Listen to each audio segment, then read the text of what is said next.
When we picture the first American colonists, it is tempting to imagine them stepping off the boat with rebellion already on their minds.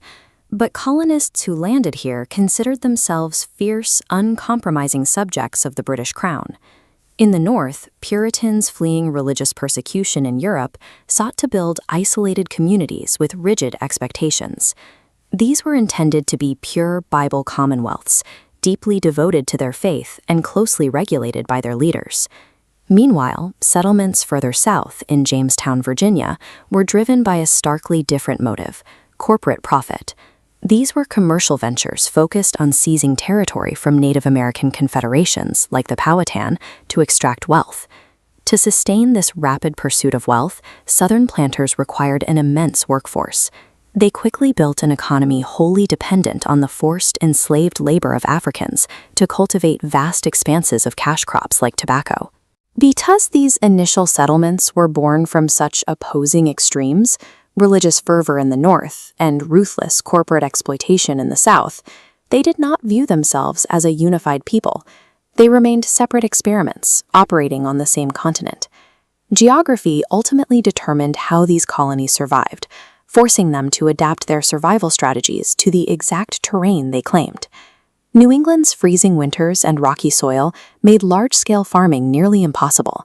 Instead, these colonists turned toward the ocean, building industries reliant on timber, shipbuilding, and fishing. In the middle colonies, navigable rivers and fertile land attracted a diverse population from across Europe.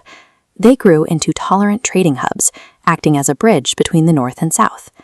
Down south, the warm climate and coastal plains allowed for massive expansion of the plantation economy. Here, society revolved around generating cash crops like tobacco and indigo through enslaved labor. By the 1700s, these regions had evolved into 3 distinct, self-sustaining economic zones. This fragmented reality stood at odds with London's view of the colonies as a single, uniform resource. The British Empire managed its overseas territories through a strict economic system known as mercantilism. The goal was simple: extract maximum wealth from the colonies to enrich the mother country. Under mercantilism, the colonies existed in a closed loop. They fed cheap raw materials exclusively to Great Britain and were forced to buy back expensive manufactured goods. To keep wealth contained, it was strictly illegal to trade resources with rival empires like France or Spain. On paper, this system was the perfect mechanism for total imperial control.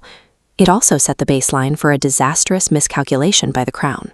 The reality on the ground was a policy known as salutary neglect, an unofficial practice where Britain deliberately ignored its own trade laws. Enforcing these regulations across 3,000 miles of the Atlantic Ocean was incredibly expensive. Since the British Treasury was growing rich regardless, Parliament simply chose to look the other way. This massive loophole allowed generations of American merchants to smuggle goods freely.